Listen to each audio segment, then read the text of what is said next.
I checked the depth gauge for the third time in 5 minutes. 7,800 feet, and still dropping. My pod creaked around me, the titanium shell compressing slightly as we sank deeper into the crushing darkness. The small cabin felt even smaller today. Barely enough room for me and all the monitoring equipment crammed inside.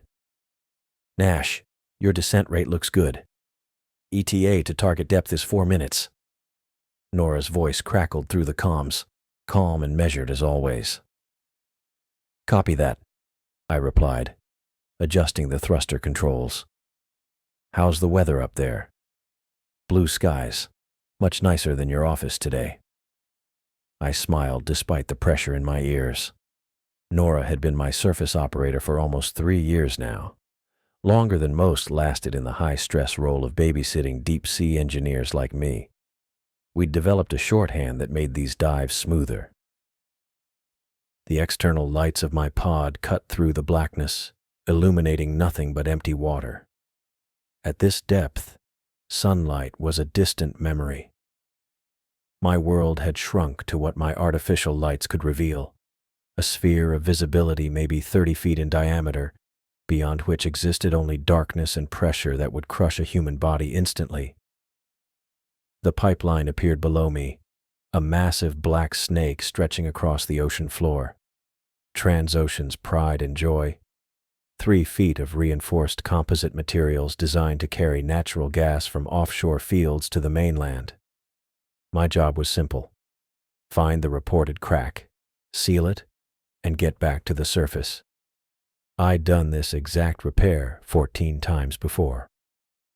Approaching target depth, I reported, slowing the descent with a practiced touch on the controls. I can see the pipeline, starting horizontal approach. Confirmed. I'm tracking you. Be advised we're seeing increased methane readings in your sector. Nothing critical, but stay alert. My eyes flicked to the environmental panel. She was right. Methane levels were elevated. Not dangerous yet, but worth watching. The deep ocean floor around here was littered with methane hydrate fields, essentially ice crystals with methane trapped inside. They looked harmless, like patches of dirty snow on the seafloor, but they could be unpredictable. When they melted or broke apart, they released clouds of methane that played havoc with visibility and sensor readings. I see the readings, I said. Nothing I haven't handled before. Just following protocol, Nash. I could hear the eye roll in her voice. Some of us like to play by the rules. 15 years down here and I'm still kicking. My rules work fine. I guided the pod alongside the pipeline, searching for the damage. The crack appeared in my lights, an ugly 8-foot gash in the outer shell.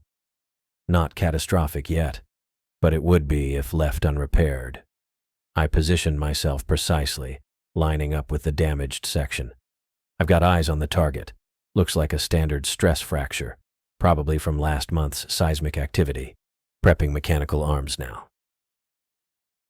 My fingers moved across the control panel, powering up the external manipulators. The mechanical arms extended from their housing on the pod's underside, unfurling like metal tentacles. I flexed them, checking response time and hydraulic pressure. Everything looked good. How's the view from my cameras? I asked. Crystal clear. I'm recording everything. Repair package is showing green across the board. I reached for the repair kit controls, ready to start the patching procedure, when movement caught my eye. Something was disturbing the water about 50 feet beyond the pipeline.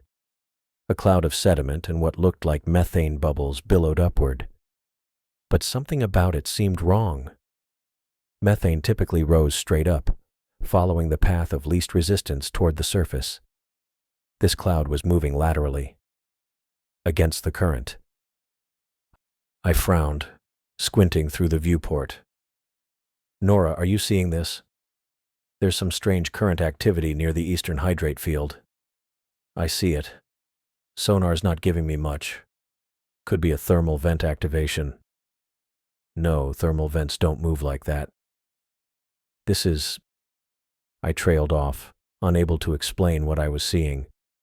The cloud was taking shape, concentrating rather than dissipating. I'd spent more time in the deep ocean than most people spend in their cars. I knew its patterns, its behaviors. This wasn't natural. I'm going to finish the repair and then check it out, I decided, turning back to the pipeline. Negative, Nash. Complete your primary objective and return to surface. We can send a research team down later if... The rest of her sentence was lost as something massive burst from the methane cloud. My brain couldn't process its size at first. It was too big, too fast, too impossible. One moment I was safely positioned beside the pipeline.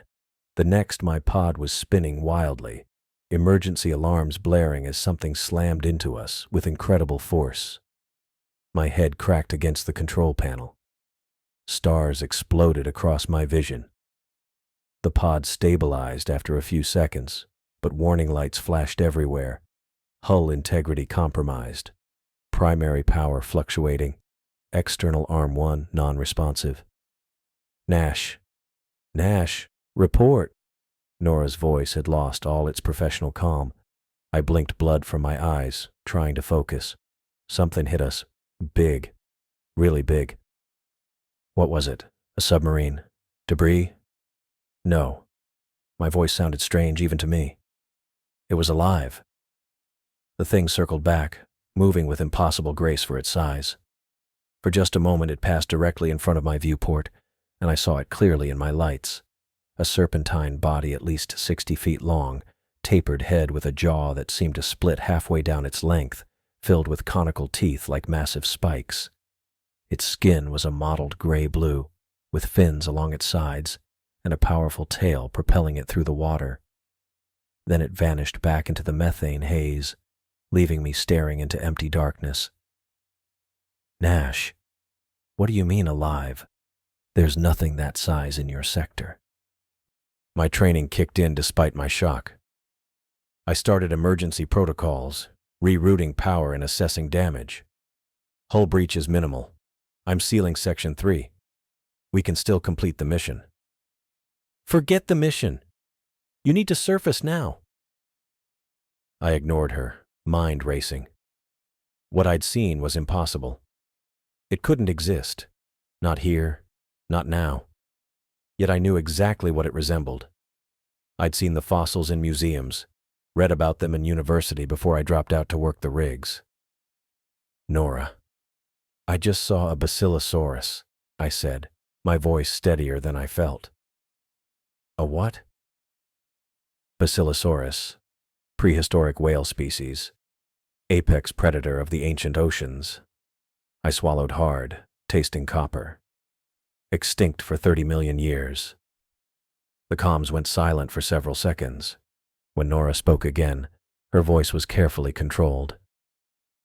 Nash, you may have a concussion. Your pod took a significant impact. We need to get you to surface for medical evaluation. I know what I saw. I stared out into the darkness where the creature had disappeared. And it's still out there.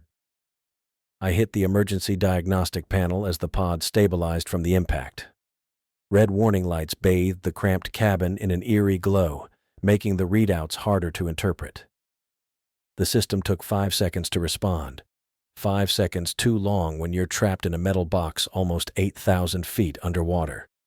Nash, give me status. Nora's voice crackled through the comms, her usual calm professionalism giving way to urgency. Running full systems check now, I said, keeping my voice level despite the alarm klaxons blaring around me. My fingers flew across the touch screen, bringing up system reports as fast as the computer could generate them. Hull integrity at 78%. The breach is minimal. Emergency sealing foam deployed and holding. Internal atmosphere stable. I pulled up the propulsion diagnostics and swore under my breath. The numbers weren't good. Main drive system is completely offline, I reported, switching to auxiliary power distribution. Something tore through the external housing and severed the primary power coupling. I'm working with auxiliary power only, about 30% capacity. The maneuvering display showed limited functionality in the pod's thrusters.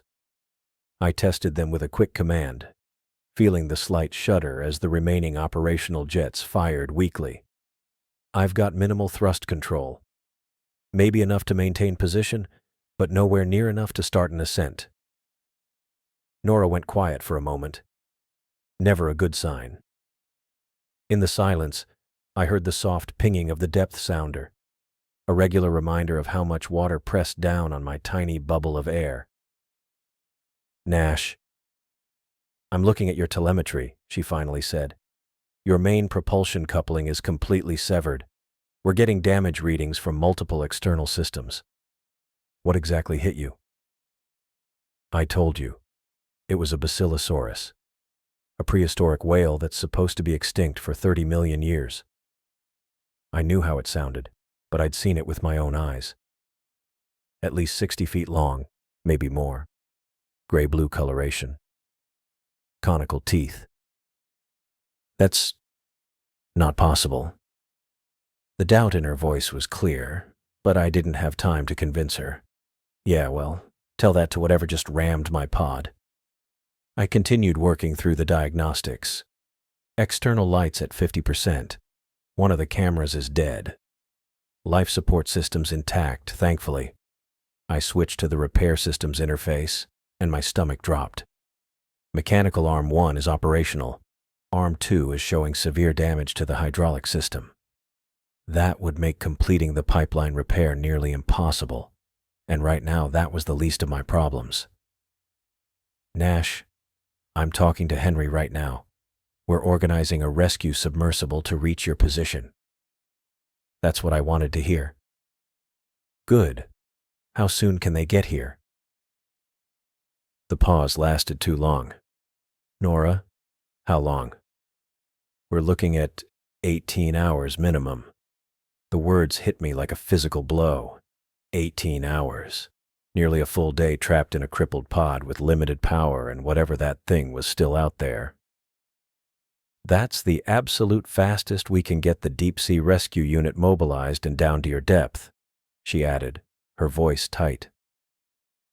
I'm sorry, Nash. I took a deep breath, pushing down the spike of panic that threatened to rise in my chest. 18 hours was survivable. The life support could handle it easily, as long as nothing else went wrong. Copy that. I'll be here. What else could I say? I tried for humor. Not like I've got dinner plans. Nora didn't laugh. Conserve power where you can. We need your life support and comms to stay operational. Already on it. I dimmed the interior lights and shut down non-essential systems. The cabin grew darker, the shadows deepening in the corners. I'm going to seal the minor hull breach properly and then see what I can do about maintaining position. With the immediate technical problems addressed, I finally had a moment to look out the viewport. The pod's remaining external lights cut weakly through the darkness, illuminating maybe 20 feet of murky water. Beyond that was just blackness. Somewhere out there, that creature was swimming. I adjusted the lights, scanning in a slow arc. Nothing but water and the distant outline of the pipeline I'd been sent to fix. The methane bubbles rising from the seabed created strange, shifting patterns in the beam, like ghostly fingers reaching upward. Minutes ticked by. Each creak of the hull made me tense up. The waiting was almost worse than the attack had been. I kept my eyes moving, watching every direction, expecting those massive jaws to emerge from the darkness at any moment.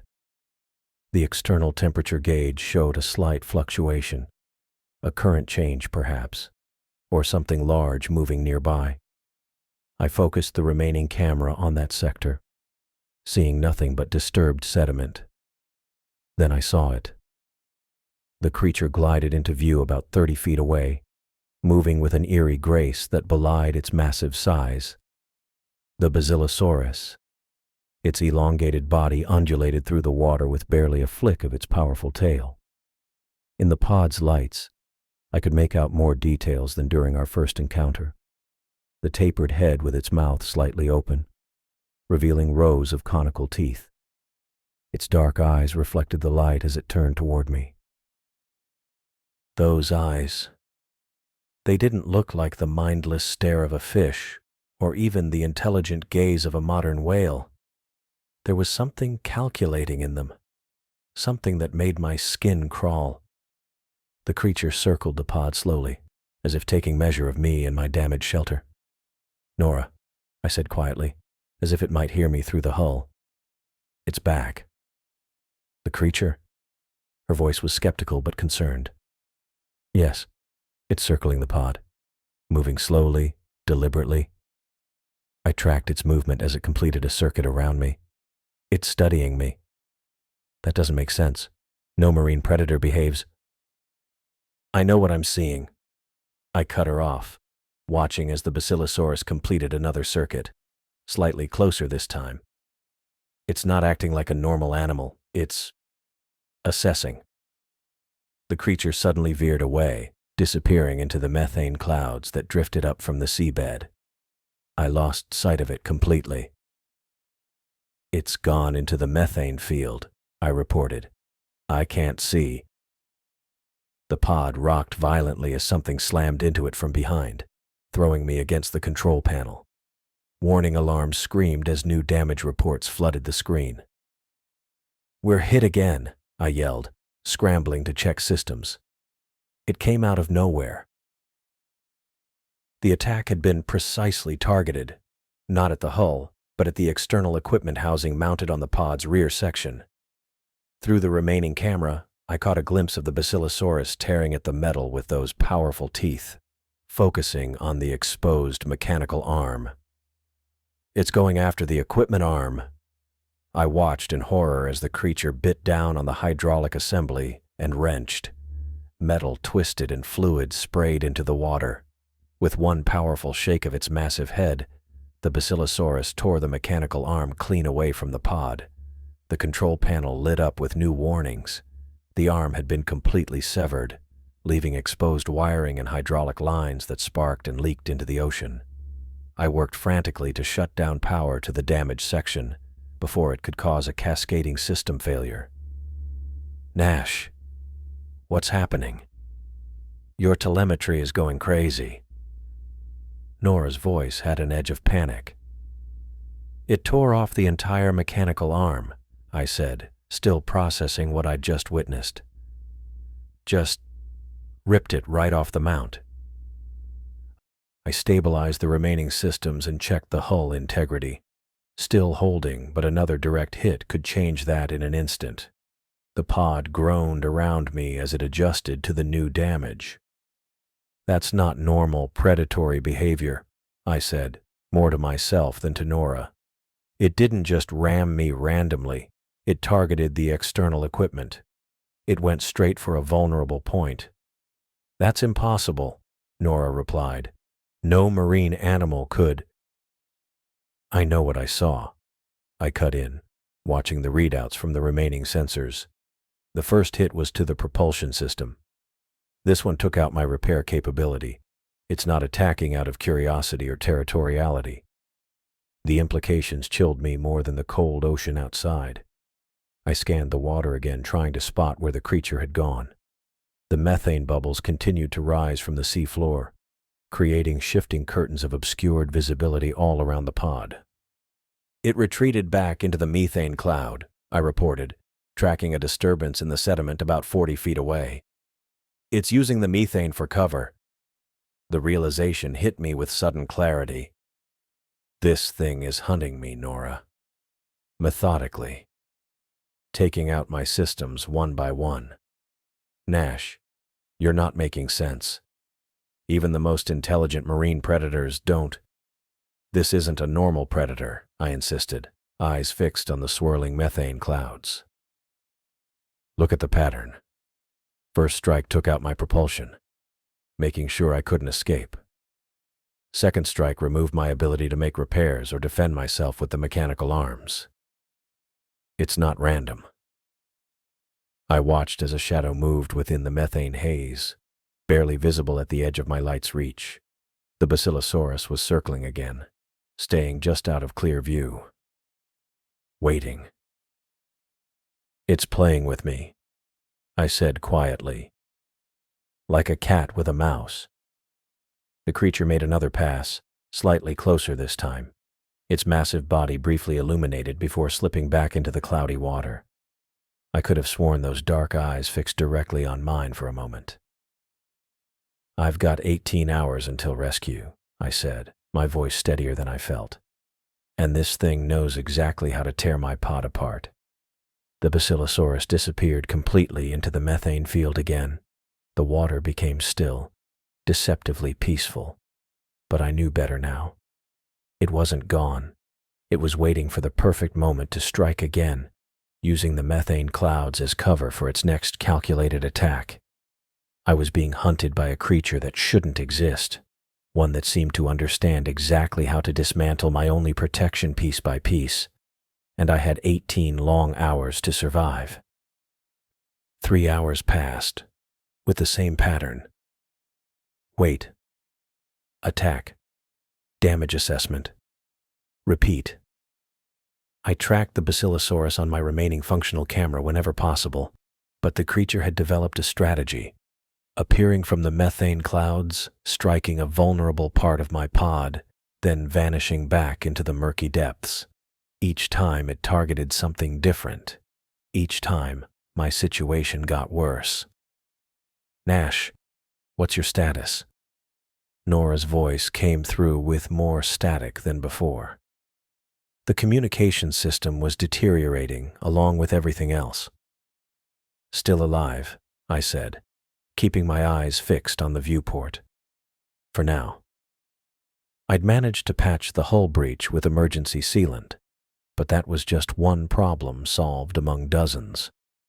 The temperature inside the pod had dropped to 58 degrees as the climate control system struggled on reduced power. I rubbed my hands together, trying to stay warm. It's coming back, I said, spotting movement in my peripheral vision. A dark shape cut through the water about 40 feet from the pod. The creature moved with purpose, circling once before darting straight toward me. I braced for impact. The pod shook violently as the Basilosaurus slammed into the external light array. Metal tore away with a screech that vibrated through the hull. Sparks flew outside the viewport as cables ripped apart, and then darkness enveloped everything beyond the pod. The main floodlights were gone. Nash, what happened? Nora called. I checked the damage report on my console. External lights destroyed. I'm down to emergency illumination only. I tapped the backup light control, and a weak glow spilled from the 2 remaining lights on the underside of the pod. The visibility range dropped from 30 feet to maybe 10. I can barely see anything out there now. The creature did this? Deliberately? Yes, I said, frustration creeping into my voice. It's not random. It knows exactly what it's doing. A new voice joined the channel. Pina, this is Hughes. What's your current system status? Henry Hughes, the offshore platform manager. I hadn't expected him to get involved directly. His presence on the comms meant the situation had been elevated to a critical incident. Main power coupling severed, external lights destroyed, hull integrity holding at 73%. One mechanical arm gone completely, life support stable but running on auxiliary power, I reported. And there's a prehistoric whale that shouldn't exist trying to take me apart piece by piece. There was a pause before Hughes responded. Focus on what we know for certain, Pina. Conservation protocols are priority 1. Shut down any non-essential systems immediately. I glanced at the power readout. Already done, sir. Main power at 28% and dropping. The rescue sub launched 40 minutes ago, Hughes said. They're making best speed, but they're still 15 hours out, I finished for him. 14 hours, 43 minutes, Nora corrected. I watched the dim water outside, waiting for the next attack. It's learning. Each strike is more calculated than the last. Hughes cleared his throat. Pina, I need you thinking clearly. Focus on... The pod jolted sideways, cutting off Hughes mid-sentence. Warning lights flashed across my console as the Basilosaurus hit the starboard stabilizer. The pod spun, throwing me against the harness. I grabbed the controls, trying to stabilize our position, but the thrusters barely responded. Backup propulsion's been hit, I shouted over the alarms. The pod continued to drift, slowly rotating as the emergency thrusters fired intermittently, trying to compensate. Nash, I'm seeing critical damage to your starboard thrusters, Nora said, her voice tight with concern. I worked the controls, but the pod only responded with sluggish movements. Confirm. Backup propulsion severely damaged. I have minimal directional control, maybe 10% thrust capacity. The Basilosaurus disappeared again, melting into the darkness beyond my limited visibility. I waited, heart pounding for the next attack, but nothing came. Nash, you're drifting, Nora warned. Current's pushing you northeast. I checked the navigation display and felt a new wave of dread. Toward the methane field. Your trajectory will take you into the largest seep in the area in approximately 20 minutes at current drift speed, Nora confirmed. Hughes spoke again. Pena, we need to conserve your oxygen. Your increased respiration rate is consuming supplies faster than projected. I took a deliberate deep breath, trying to slow my breathing. Sorry, sir. It's just that being hunted by an extinct sea monster tends to get the pulse up. I understand the stress, but you need to maintain control, Hughes replied. Every bit of oxygen matters now. I nodded, even though they couldn't see me. Understood. For the next hour, I drifted closer to the methane seep, fighting with the damaged thrusters to maintain some semblance of control. The Basilosaurus attacked twice more, once targeting the external sensor array, and once hitting the secondary power distribution node. Each time, the creature struck with surgical precision, as if it knew exactly where to hit to cause maximum damage without destroying the pod entirely. After the sixth attack, I checked the system diagnostics. Main power had dropped to 22%. The life support system was still functioning, but for how long? I did the math in my head. At the current rate of power loss, life support would fail in about 11 hours. The rescue sub wouldn't arrive for almost 14. I need options, I said to Nora and Hughes. At this rate, I'll run out of power before the rescue arrives. We're looking at alternatives, Hughes said. There's a research vessel about 200 miles from your position. They're diverting to assist. 200 miles? That's still at least 10 hours away, assuming they have dive equipment rated for this depth. It's the best we can do, Pina, Hughes replied, his tone leaving no room for argument. I stared at the system's display, watching the power level tick down. What about the pipeline repair? Could I use any of that equipment? The repair package was damaged when the mechanical arm was destroyed, Nora reminded me. I brought up the inventory of the remaining equipment. Not all of it. The plasma welding torch is still operational. It's on the secondary arm. What good is a welding torch going to do you? Hughes asked. I don't know yet, I admitted. But it's the only external tool I have left. A strange calm settled over me as I realized how dire my situation had become. The pod continued to drift toward the methane seep, now clearly visible through my viewport, a vast, milky cloud of bubbles rising from the sea floor like a ghostly pillar. The current pushed me steadily closer to it.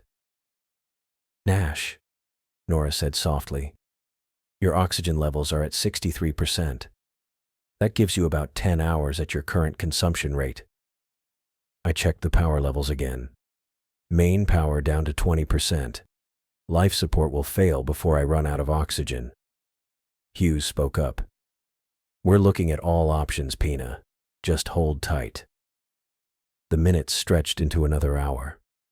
The Basilosaurus didn't return, marking the longest period without an attack since this ordeal began. I used the time to check every system, looking for anything I might have missed, any way to extend my power or change my circumstances. It's been 40 minutes since the last attack, I told them. Longest break so far. Maybe it gave up, Nora suggested, but her tone lacked conviction. No, I said, staring out at the methane seep that now surrounded the pod.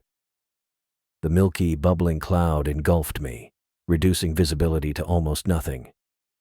It's not giving up, it's waiting. I checked the power levels again.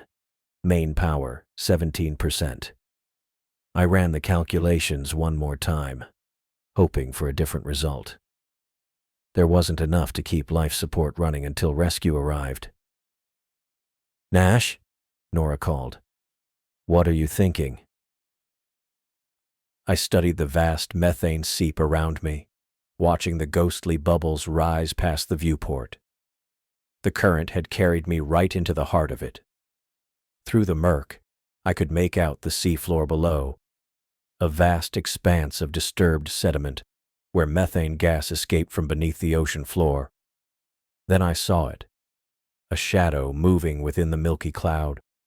Not random movement, but deliberate. The realization hit me with cold certainty.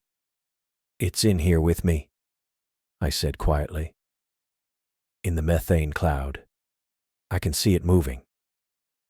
Can you get a visual confirmation? Hughes asked. No, visibility's too poor, but something's moving out there. I watched the shadow shift position, staying just at the edge of my limited vision. I think it's been hurting me here all along. Each attack pushed me closer to this seep. Why would it do that? Nora asked. I kept my eyes fixed on the moving shadow. Because in here, I can't see it coming, and it knows exactly where I am. The shadow disappeared completely, leaving me surrounded by nothing but rising bubbles and milky water. I realized with mounting dread that the Basilosaurus was hiding somewhere in this ghostly pillar, waiting for the perfect moment to deliver a final, fatal strike. I stared into the milky cloud of methane surrounding the pod. The external camera feed flickered, struggling to penetrate more than 10 feet into the murky water. Through the viewport, visibility was even worse, just a wall of bubbles and disturbed sediment. But something moved in there. I leaned closer to the screen, adjusting the contrast settings with numbed fingers. There, a darker patch shifting against the cloudy backdrop, about 30 feet to port. Not random current movement, too deliberate, too large. I've got movement, I said, my voice sounding hollow in the chilly cabin. It's in there, using the methane for cover. Nash, what's your power status? Henry's voice came through with a burst of static. I checked the display. 16% and dropping. Oxygen at 62. The darker shape glided through the cloud again, this time staying visible a few seconds longer. I tracked its movement, noticing how it circled just inside the edge of the methane seep, always maintaining the cover of the bubbles. This wasn't random predatory behavior. This thing was smart, impossibly smart for what it shouldn't be. It's learning, I said, more to myself than to the comms. Each attack has been more precise than the last. First the propulsion, then lights, then sensors. It's dismantling me piece by piece. Nash, I need you to focus on conservation protocols, Henry said. The rescue sub is still 14 hours out. I know. I rubbed my eyes, trying to fight the exhaustion. I won't last 14 hours, Henry. Not with this thing hunting me. The shape moved again, larger this time, cutting through the methane cloud in a tight arc. before disappearing into the densest part of the seep. I watched the ripple of disturbed water in its wake. The creature was getting bolder, or maybe just more confident. Either way, I needed options. My eyes fell on the damaged mechanical arm controls, then to the system readout showing the plasma welding torch still connected but offline. A crazy idea started forming in my mind. So crazy it might actually work. "Nora? You still there?" I asked. "I'm here, Nash." Her voice sounded tight with worry. "Remind me about methane hydrates. They're combustible, right?" I pulled up the torch control interface, checking if I could reroute power. A pause on the line. "Yes. Highly combustible when mixed with oxygen. But at this depth, the pressure keeps them stable unless—" She stopped mid-sentence. "Nash, what are you thinking?" I tapped commands into the interface. The torch uses a concentrated plasma stream to cut and weld metal. If I can get it online and aim it into the methane cloud— "Absolutely not." Henry's voice cut in sharply.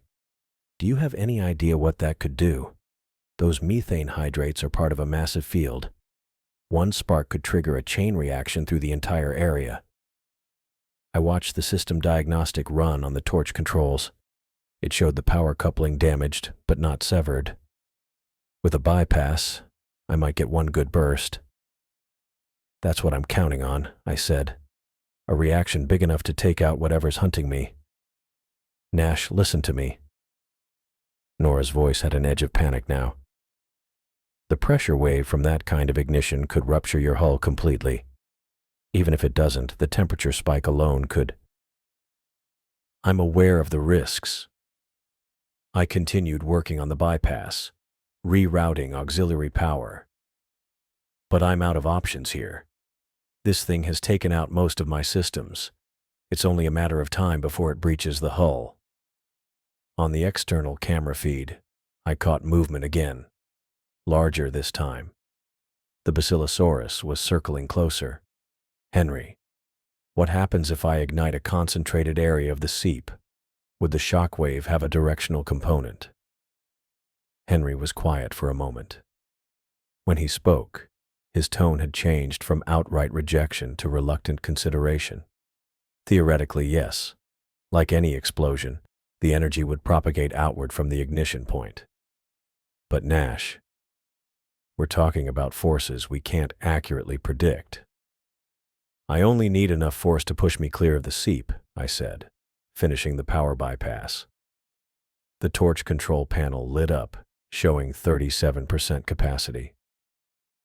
"If I can get back to open water, I might survive until the rescue sub arrives."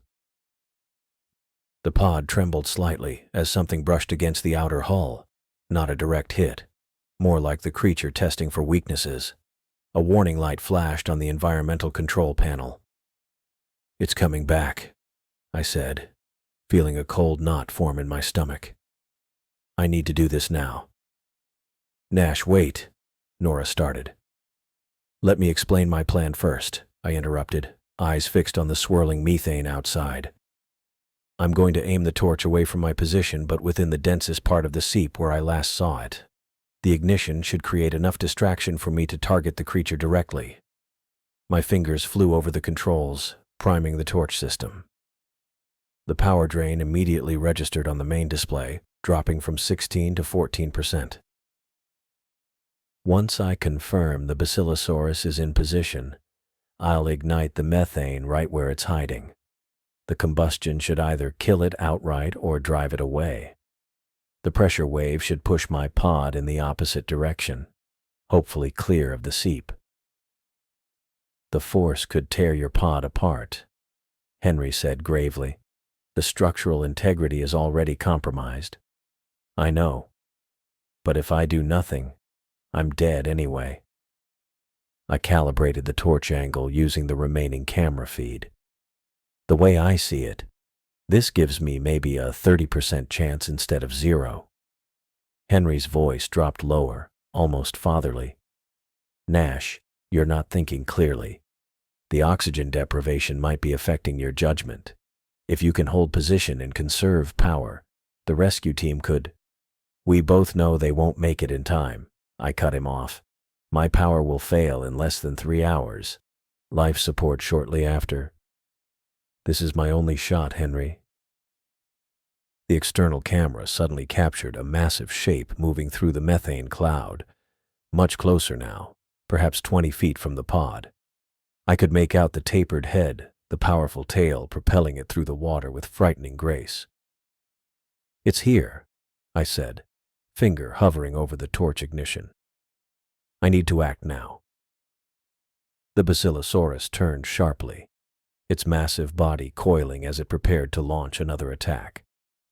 This would be the big one. I could feel it. The creature had taken out my propulsion, my lights, my sensors. The hull would be next. Nash, please. Nora's voice cracked with emotion. I'm sorry, Nora. I watched the creature gather itself, muscles tensing visibly even through the cloudy water. It's coming. The dark shape surged forward, gathering speed as it charged straight for the pod. My finger moved to the ignition button, aiming the torch directly into its path. I yanked my finger back from the ignition button. The timing wasn't right. The creature veered away at the last second, disappearing back into the milky cloud of methane bubbles. My heart pounded in my ears as I realized I'd nearly wasted my only chance at survival. Nash? What happened? Your vitals just spiked, Nora said, her voice tight with concern. It pulled away, I said, trying to steady my breathing. I need to be smarter about this. One shot is all I've got. I studied the external displays, what was left of them anyway. The pod's position wasn't ideal. I'd drifted too deep into the methane seep. If I ignited it from here, I'd be caught in the center of the reaction. I needed to position myself at the edge of the seep, where I could direct the explosion away from the pod while still catching the creature in the blast. I'm going to use the last positioning thruster, I told them, pulling up the thruster control panel. The diagnostic showed minimal functionality, maybe enough for one short burn. Nash, your power levels are at 15%, Henry said. Every system you activate drains what little you have left. I know the math, I said, running calculations in my head. But if I don't get to a better position, this won't work at all. I checked the oxygen levels. 61%. The temperature inside the pod had dropped to 56 degrees. My fingers felt stiff as I worked the controls. I can see it moving out there, I said, watching a dark shadow slide through the methane cloud about 40 feet off the port side. It's circling again, staying in the thickest part of the seep. Nash, Nora said, the rescue sub is making good time. Maybe you should just... 13 hours is too long, I cut in. At current power drain, life support fails in 9. I mapped out my plan on the navigation display, marking my current position deep in the methane field and plotting where I needed to be, just at the edge, with open water behind me. The distance wasn't far, maybe 80 feet, but with limited thruster capability, it would be tricky. Here's what I'm going to do, I explained, keeping my eyes on the external camera feed. I'll use the thruster to push toward the edge of the seep. As I move, I'll kick up silt from the seabed to create cover. When I reach position, I'll ignite the main seep where it's densest. And the creature? Henry asked. It's staying in the thickest concentration of methane. That's where I'll aim the torch. I pulled up the power management system and began rerouting what remained to the critical components. Life support, the single thruster, and the welding torch. Non-essential systems went dark one by one as I shut them down to conserve power. My hands trembled slightly as I worked the controls. I wasn't sure if it was the cold or the fear, probably both. I flexed my fingers, trying to steady them. Rerouting power to positioning thruster, I said, more to focus myself than to inform them. Cutting external camera power until final approach. The screen went dark, leaving me with just the viewport to track the creature's movements. Through the thick glass, I could barely make out shapes in the murky water. The methane bubbles created a constant visual distortion, like looking through static on an old TV. "Nash, listen to me," Nora said, her voice breaking slightly. "I've been running simulations on what you're planning. The risks they're catastrophic." I continued working, checking the torch's power coupling. It was holding at 37% capacity, enough for one good burst. "If you ignite that methane seep," she continued, "you're looking at a temperature spike of several thousand degrees in the immediate area. The pressure wave could rupture your hull completely.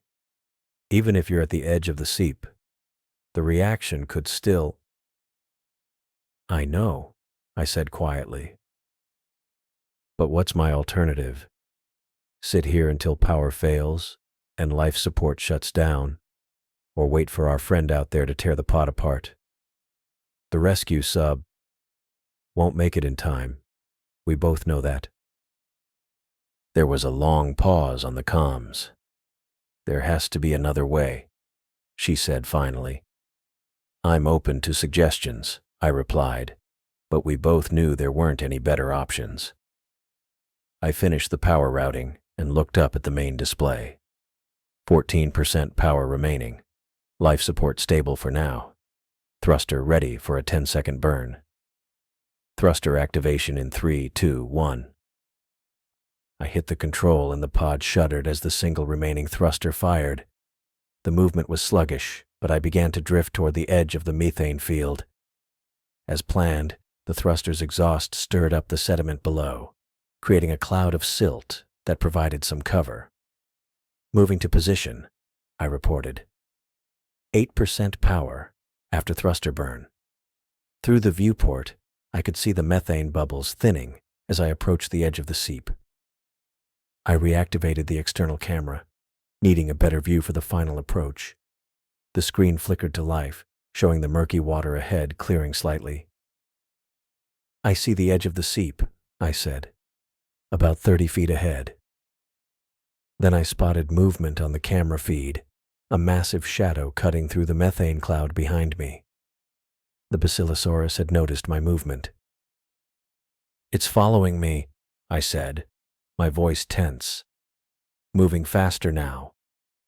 "Nash, be careful," Henry warned. "Don't let it push you out of the methane field completely.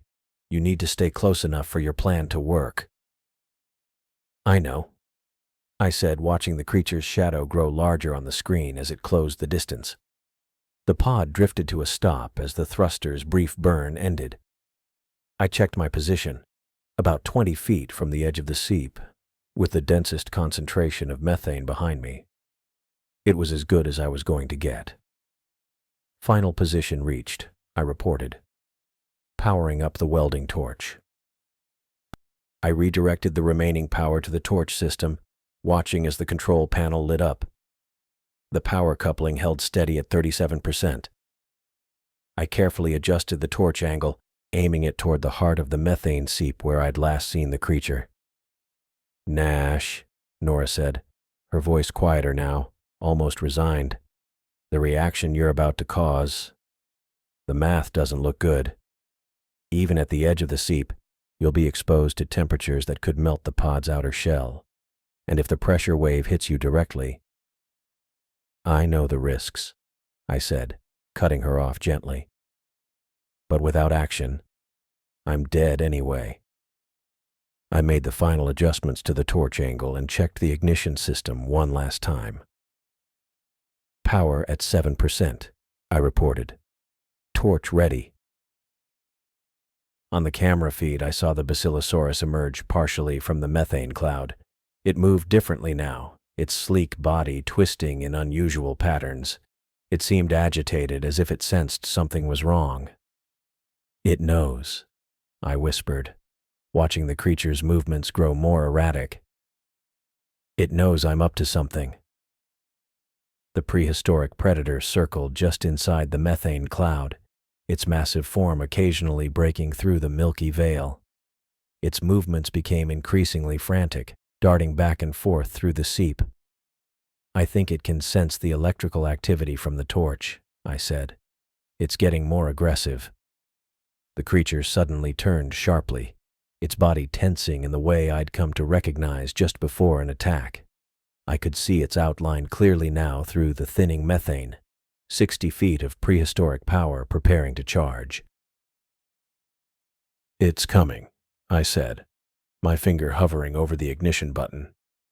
I have to do this now. The main power indicator flashed a warning, 6%. The life support system would begin to fail soon. The temperature in the pod had dropped another degree.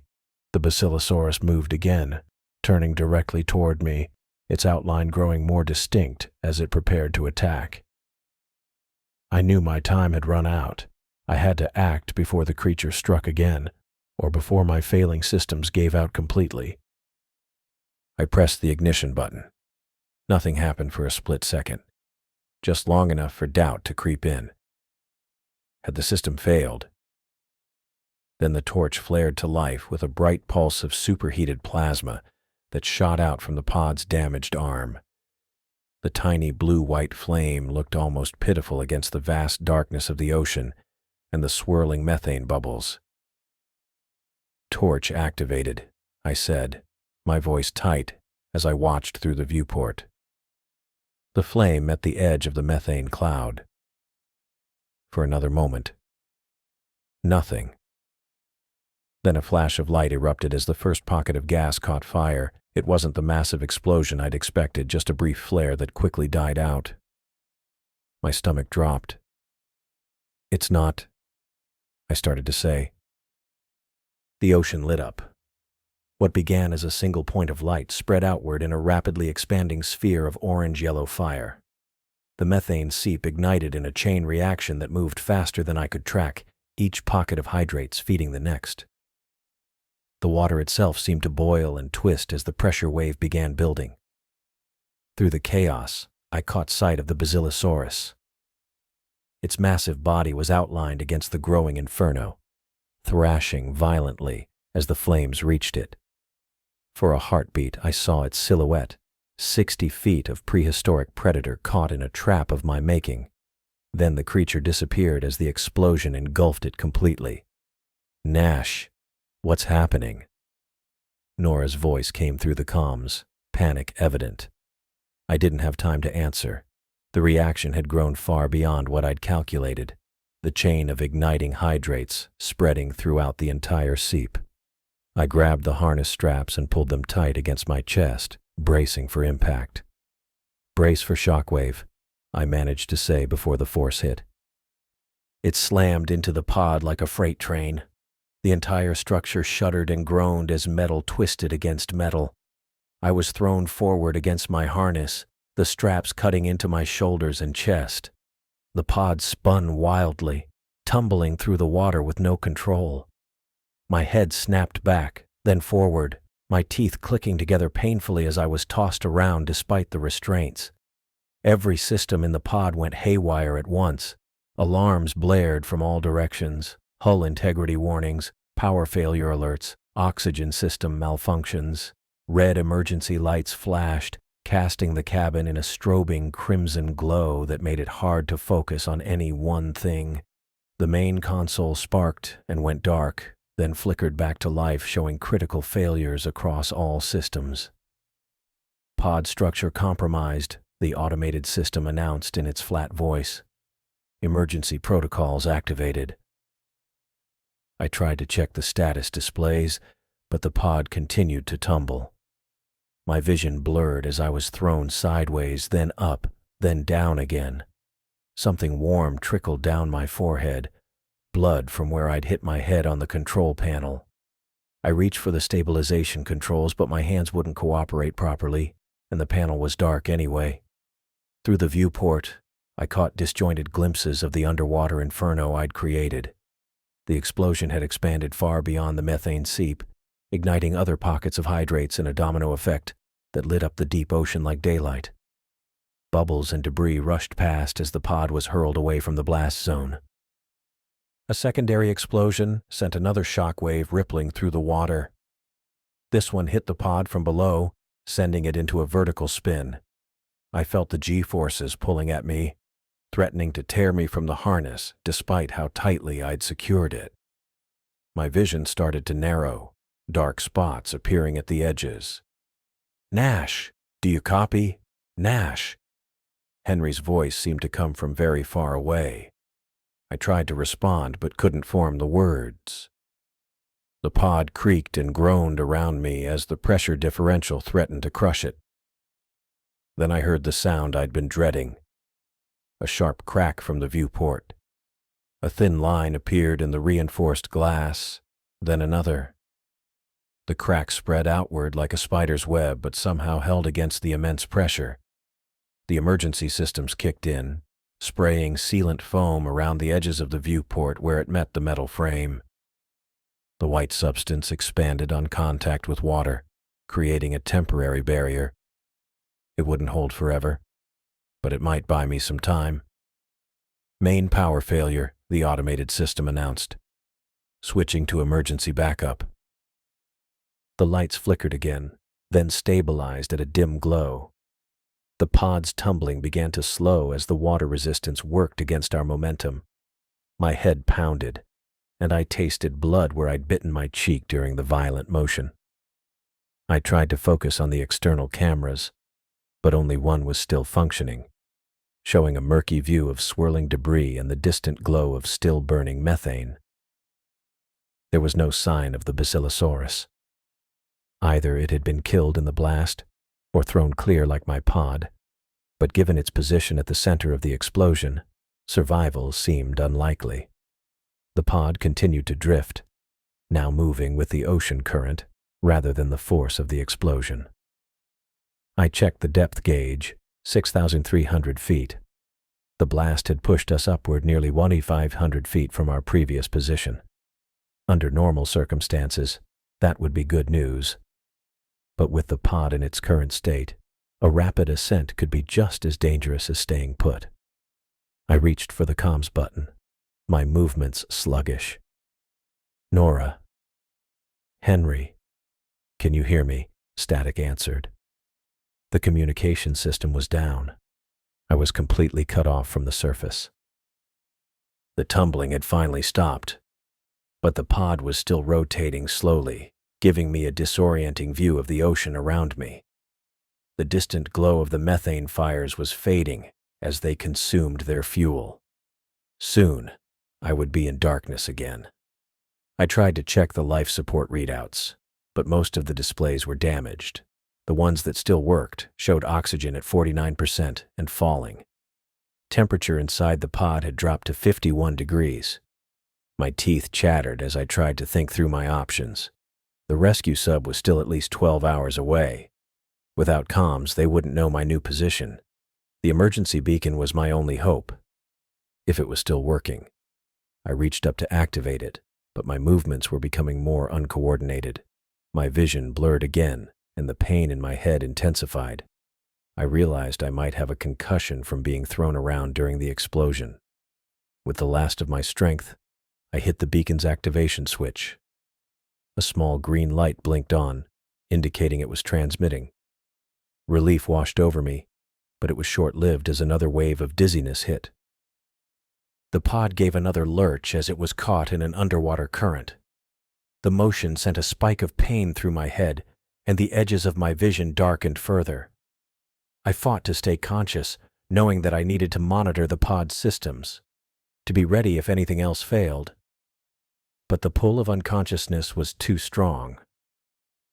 As the pod drifted through the dark waters, my eyes grew heavy. The last thing I saw before darkness took me was the cracked viewport, still somehow holding against the crushing pressure of the deep. Then everything went black as I slipped into unconsciousness, the pod continuing its silent journey through the depths. A slow, pulsing pain dragged me back to consciousness. My head felt like it was being squeezed in a vice. I blinked several times, trying to clear my vision, as red emergency lights flickered across the pod's interior. The taste of blood filled my mouth, and when I touched my face, my fingers came away wet. How long had I been out? Minutes? Hours? The pod's main display was cracked, showing fragmented system readings that blinked in and out. I tried to move and immediately regretted it as pain shot through my left shoulder. System. Status. I croaked, my voice barely audible even to myself. The automated voice responded, distorted and broken. Life support. Functioning at restricted capacity. Hull integrity. Compromised, but stable. Main power. Offline. Emergency power at 37%. I looked at the depth gauge, 5,190 feet. I'd risen almost another 500 feet since losing consciousness. The pod must have been caught in an upward current after the explosion. The explosion. The memories came rushing back, igniting the methane seep, the massive fireball, the shockwave hitting the pod. I'd created an underwater inferno to kill the Basilosaurus. I fumbled with the navigation console trying to determine my position. The mapping system was barely functional, but it showed enough data for me to realize I'd drifted nearly a mile from the explosion site. The pod had been carried by deep ocean currents while I was unconscious. The temperature inside had dropped further, now hovering around 48 degrees. My fingers felt numb as I tried to assess the pod's condition. Most systems were fried or offline. Propulsion dead, external sensors gone, main communications down. But somehow, the core life support systems were still working. The explosion had been even more powerful than I'd calculated, yet the pod's essential functions had survived. I winced as I shifted in my seat to look out the viewport. The reinforced glass was spiderwebbed with cracks, but the emergency sealant had held. Through the damaged viewport, I could see something in the distance. A faint, pulsing glow that illuminated the pitch-black depths with an eerie blue-green light. The methane field was still burning, creating an underwater light show unlike anything I'd ever seen. Nora? Henry? Anyone there? I called out, but the main comm system remained dead, returning only static. I scanned the pod's interior, looking for any alternative.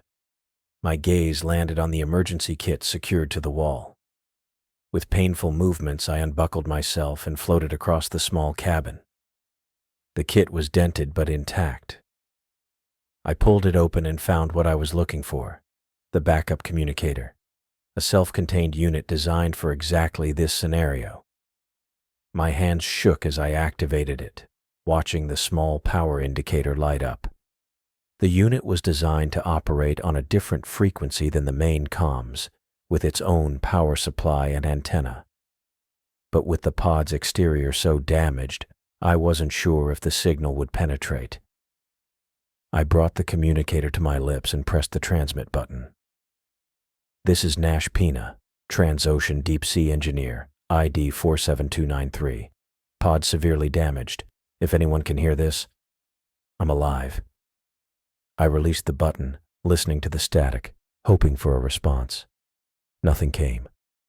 I tried again. Nora, Henry, platform control. This is Nash, I'm alive. The pod's life support is functional, but not much else. I'm approximately 1 mile from my last reported position. More static. I felt a wave of despair wash over me. What if the communicator wasn't working? What if the rescue sub was searching in the wrong location? What if... Nash? Nash, is that really you? Nora's voice, crackling through the static, was the most beautiful sound I'd ever heard. Her normally composed tone was raw with emotion. Nora. Yes, it's me, I said, relief flooding through my system. I'm alive. We've been tracking your emergency beacon, she said, her voice breaking slightly. when we lost comms after the explosion. We thought, God, Nash, what happened down there? I ignited the methane. It worked. Maybe too well. The explosion was massive. The pod's taken heavy damage, but core systems are still functioning. I paused, scanning the dark waters visible through the viewport. The creature, I think it's gone. I saw it caught in the initial blast. Your vitals are all over the place, Nora said, clearly looking at her monitoring equipment. Are you hurt? I took a mental inventory. Cut on my head. Possibly a dislocated shoulder. Probably some bruised ribs. Nothing immediately life-threatening. Henry's voice joined the channel. Nash, this is Henry. We detected a significant seismic event at your location about 40 minutes ago. The rescue submersible has already adjusted course and increased speed. How long until they reach me? I asked, watching the oxygen level indicator hover at 45%. 2 hours, Nora replied. Maybe less. They're pushing their engines to the limit after we detected the explosion. 2 more hours in this battered pod. Under normal circumstances, that would be nothing. A routine waiting period. But nothing about this situation was normal. I'll be here, I said, trying to sound more confident than I felt. Just tell them to hurry. We're sending them your exact coordinates now, Henry said. Just hold tight. The communication ended, and I was alone again with the sounds of the damaged pod, the occasional creak of metal, the hum of the life support system working overtime, the soft ping of the emergency beacon. I positioned myself by the viewport, keeping my eyes fixed on the burning methane field in the distance. The fires created strange, shifting shadows in the water. Every movement, every flicker of light made me tense. Was that just the current or something moving? Just a shadow? Or the silhouette of a 60-foot prehistoric predator? I had seen the Basilosaurus caught in the explosion. The logical part of my brain knew that nothing could have survived that inferno. But logic felt fragile down here, almost 6,000 feet below the surface, where a creature that should have been extinct for 34 million years had been hunting me. Time passed with excruciating slowness. I alternated between watching the viewport and checking the pod systems. The temperature continued to drop, now at 45 degrees. My breath fogged in front of my face. The emergency power indicator showed 32%, still enough to keep life support running until rescue arrived, but with little margin for error. An hour passed. I kept my eyes fixed on the distant glow of the burning methane. The fires seemed to be diminishing now, patches of blue flame flickering and dying out as the fuel source was consumed. As the light faded, the darkness of the deep ocean pressed in closer around the pod. My attention snapped to a movement in the periphery of my vision. I pressed my face closer to the viewport, ignoring the pain in my shoulder. Something had moved out there. Or had it? The dancing light from the distant fires played tricks on my eyes, creating phantom shapes in the darkness. I watched intently, my heart racing. Minutes passed with no further movement. I started to relax, convincing myself it had just been a trick of the light, when I saw it again, a definite shadow moving across the burning methane field. My hand shot to the communicator. Nora, I think I saw something out there. What do you mean? Her voice came back immediately, tense. A shadow moving across the methane field. It could be... I trailed off, not wanting to voice my fear. The rescue sub is still an hour out, she said. Are you sure it wasn't just debris or current movement? I kept my eyes fixed on the spot where I'd seen the shadow. Not sure of anything right now. We're monitoring all frequencies for any unusual signatures, Henry added. Nothing's showing up on our scans. I didn't respond. What good were their scans?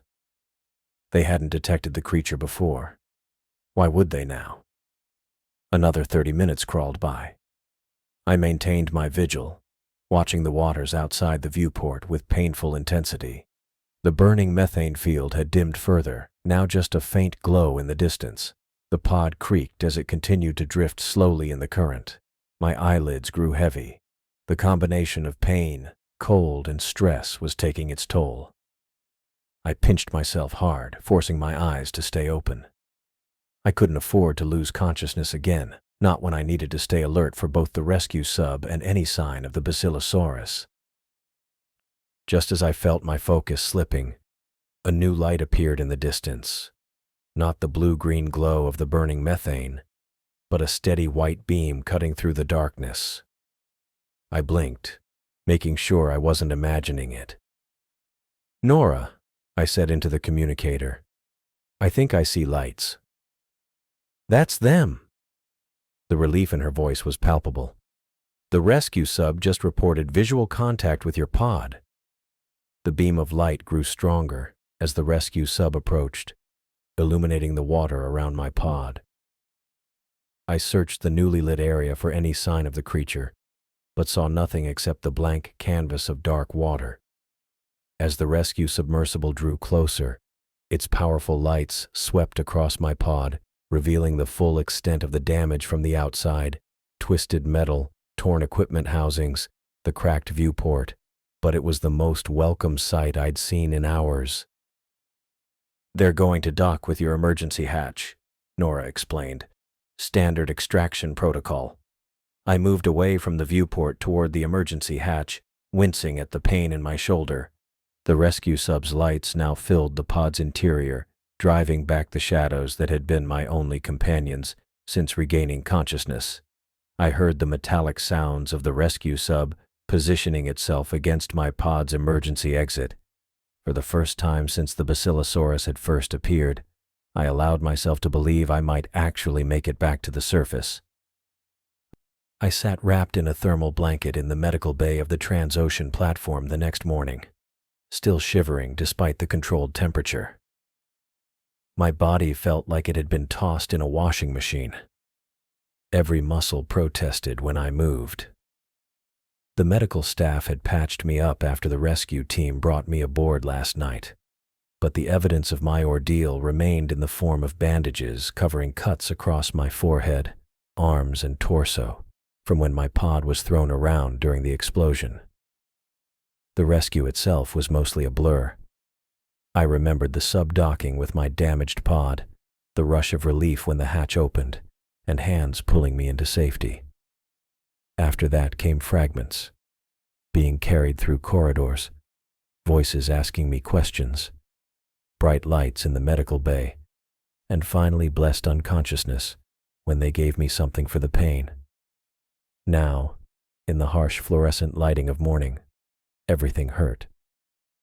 My left shoulder had been dislocated during the tumbling of the pod, and though the medical team had put it back in place, it throbbed with a dull ache. My ribs were bruised but not broken, which the doctor had assured me was lucky given the force of the explosion. I looked down at my hands, noticing they were still trembling slightly. Not from cold, but from the lingering adrenaline and shock. The memories of those hours trapped in the pod with that thing hunting me remained vivid. I kept seeing those calculating eyes watching me through the viewport, the way it had systematically disabled my systems one by one. The door to the medical bay slid open, and I looked up to see Nora walking in with 2 steaming cups. Her face showed clear signs of exhaustion, dark circles under her eyes, hair pulled back messily, but she managed to smile when our eyes met. "Thought you might want real coffee instead of whatever they serve in here," she said, crossing to where I sat on the edge of the bed. I took the cup with my good hand, feeling the warmth seep into my fingers. "Thanks. You look like you haven't slept." "I caught maybe an hour." She pulled a chair closer and sat down beside me. "Henry had the whole team working through the night analyzing data from your pod. The explosion registered on seismic monitors all the way to the mainland. I sipped the coffee, letting the heat and caffeine work through me. It tasted better than anything I could remember. "How bad is the damage to the area?" I asked. "Surprisingly contained. The methane burned off quickly, and the seabed stabilized within a few hours. Environmental team says there won't be any lasting impact beyond the immediate blast zone." She paused, studying my face. "You want to talk about what happened down there?" I stared into my coffee for a long moment. The memories came flooding back. The isolation, the fear, the creature's methodical attacks. "It knew what it was doing, Nora. That's what I can't get past. It wasn't just some animal acting on instinct. It targeted specific systems. Propulsion first, then lights, sensors. It was herding me into that methane field." I shook my head, trying to organize my thoughts. "I've encountered sharks, whales, all kinds of marine life in these dives. Nothing's ever behaved like this. The footage we recovered from your pod camera is, well, it's unlike anything I've seen," Nora said. "The way it moved through the water, that size at that depth, it shouldn't exist." "But it does," I said firmly. "A basilosaurus, supposedly extinct for over 30 million years, but I saw it. It was hunting me." The door opened again, and Henry Hughes walked in, carrying a tablet. He looked even more tired than Nora, his normally neat appearance rumpled from what must have been an all-night analysis session. "Good to see you upright, Nash," he said, pulling up another chair. "Medical says you're lucky to be alive. Between the explosion, the pressure changes, and the cold, it's remarkable you made it." "Did you find any trace of it?" I asked, getting straight to the point. "The creature?" Henry tapped on his tablet and turned it to show me. "We've got your external camera footage. It captured the creature clearly several times. The quality isn't great with all the methane in the water, but it's unmistakable." The screen showed a frame-by-frame breakdown of the basilosaurus circling my pod, its long serpentine body cutting through the methane cloud. Even frozen on screen, there was something unnerving about its presence, the ancient predatory intelligence in its eyes. "Our science team has been up all night with this," Henry continued. "They're analyzing every frame, along with all the sensor data from your pod. Temperature anomalies, movement patterns, acoustic signatures, everything." "And?" I prompted. Henry looked at Nora, then back to me. "And you're not the first to report something like this. The company has kept it quiet, but there have been similar sightings near deep-sea thermal vents and methane fields in the last few years. Nothing this clear, and no encounters this direct, but enough to establish a pattern." I nearly spilled my coffee. "You knew these things were down there, and you still send people like me down in pods that can't defend against them?" "No one knew for certain," Henry clarified, raising a hand. "There were reports, mostly dismissed as equipment malfunctions or deep-sea hallucinations. Some blurry footage, sensor readings that didn't make sense. Nothing concrete enough to establish as fact. Until now," Nora added. I set my coffee down on the small table beside the bed, my appetite for it suddenly gone. "So what are you saying? That there's an entire population of these prehistoric predators living down there?" Henry nodded slowly. "That's the current theory. The deepest parts of our oceans remain largely unexplored. These creatures could have survived in isolated pockets, adapting to extreme depths, feeding on whatever lives near the thermal vents and methane fields." "The methane," I said, remembering. "It seemed drawn to it, used it for cover." "That tracks with the other reports," Henry confirmed. "They seem to cluster around methane-rich environments.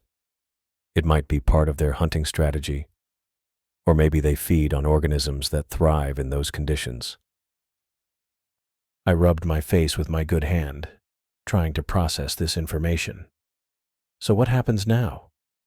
When do I go back down to finish the pipeline repair? Henry looked surprised. You won't be going back down there, Nash. Not to that site, anyway. But the pipeline? Transocean is sending remote drones to complete the repairs, he said firmly. After what happened, no human divers will be deployed to that area. Too risky. I felt a strange mix of relief and disappointment. Part of me wanted to see the creature again, to confirm what I'd experienced wasn't some oxygen-deprived hallucination. Another part was grateful I wouldn't have to face those calculating eyes again. Nora reached over and squeezed my hand gently. You've earned a long shore leave, Nash. Company policy after any critical incident. Take some time, recover properly. We'll need you for debriefings with the science team, Henry added. Your first-hand observations are invaluable, but that can wait until you've had a chance to rest. They both stood to leave, sensing I needed time to process everything. Henry paused at the door. For what it's worth, Nash, what you did down there, keeping your head, finding a way to survive, it was impressive work. Not many would have made it out. After they left, I slowly stood, wrapping the thermal blanket around my shoulders, and made my way to the observation window that ran along one wall of the medical bay. The platform sat 30 feet above the water, giving a clear view of the ocean stretching to the horizon. Morning sunlight glinted off the waves, making the water look peaceful, inviting. I pressed my hand against the cool glass, thinking about what lurked thousands of feet below that deceptively calm surface. I felt relief wash over me, relief at being alive, at breathing air instead of the recycled oxygen of the pod, at feeling solid ground beneath my feet. But alongside that relief was a sense of wonder, a newfound respect for the mysteries still hidden in the unexplored depths below.